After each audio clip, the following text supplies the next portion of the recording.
કેટલાક દ્રશ્યો તમને વિચલિત કરી શકે છે. અમદાવાદ લીંબડી હાઇવે આમ તો લોહિયાળ સાબિત થયો છે. લીંબડી અમદાવાદ હાઇવે પર આજે અકસ્માત સર્જાતા ઘટનાસ્થળો પર 2 વ્યક્તિઓના મોત નીપજ્યા છે.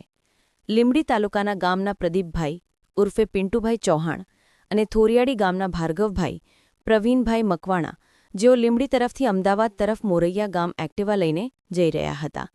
એકાએક લીંબડી અમદાવાદ હાઇવે પર આવેલ પાણચીણા નજીક સર્વોદય હોટલ પાસે કોઈ અજાણ્યા વાહનચાલક દ્વારા ટક્કર લાગતા ગમખ્વાર અકસ્માત સર્જાયો હતો, જેમાં બંને યુવાનોનું ઘટના સ્થળે જ કમકમાટીભર્યું મોત નીપજ્યું હતું. બંને યુવાનોની dead body Limbdi civil hospital ખાતે પોસ્ટમોર્ટમ અર્થે ખસેડવામાં આવી હતી.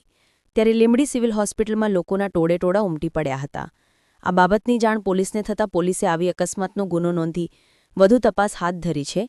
ત્યારે કહી શકાય કે નેશનલ હાઇવે અકસ્માતનો ઝોન બની બેસ્યો હોય તેવું સ્પષ્ટપણે દેખાઈ રહ્યું છે. કલ્પેશ વાઢેનો રિપોર્ટ, સુરેન્દ્રનગર. ગુજરાતભરના તાજા સમાચાર મેળવવા માટે અમારી ગુજરાત નેશનલ ટીવી ન્યૂઝને સબસ્ક્રાઇબ કરો, બેલ આઇકોન પર ક્લિક કરો.